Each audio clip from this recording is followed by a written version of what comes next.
A very warm welcome to the 6th film in our Threshold series. In it, we look at some of the specific issues involved in designing fully accessible doors to roof terraces. Terrace doors generally open inwards. In this respect, they have similar waterproofing requirements to windows, and it's therefore important to prevent pressing water from penetrating the joints between the window frame and the casements.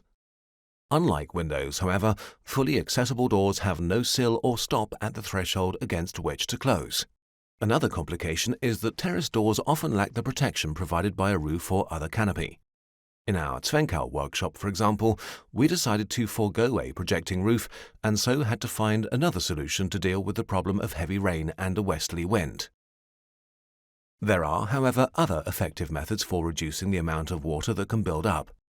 If the floor covering is designed with open joints like those in the wooden decking laid on the office terrace in Zwenkow, water is able to flow away quickly through the joints onto the waterproofing layer below, eliminating the possibility of water buildup.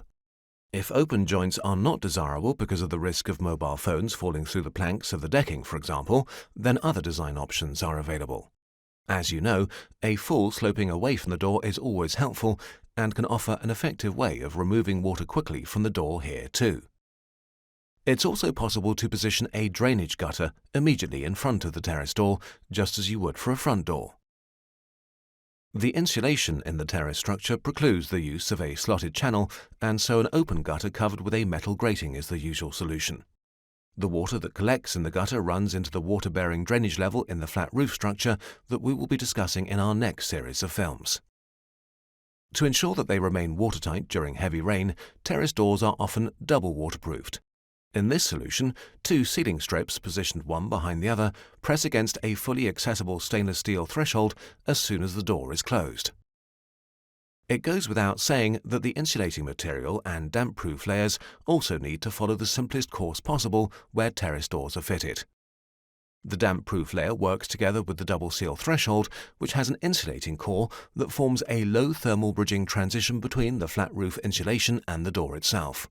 It's also worth remembering that a level access, threshold-free opening to a roof terrace can only be achieved where a difference in heights is built into the shell construction. Together, the insulation in the flat roof and the terrace decking produce a total floor height that is significantly greater than that inside the house. The lower edge of the reinforced concrete floor slab must therefore be stepped to compensate for the difference in the total heights of the floor slab and the flat roof. Summary. Fully accessible doors to roof terraces generally open inwards. Though they have similar waterproofing requirements to windows, fully accessible doors have no sill or stop at the threshold against which to close. Another complication is that terrace doors often lack the protection provided by a roof or other canopy. Other methods of diverting any water that occurs are the creation of a full sloping away from the door or placing a drainage gutter immediately in front of it. Terrace decking with open joints can also be used. A level access, threshold-free opening to a roof terrace can only be achieved if the reinforced concrete floor slab is stepped.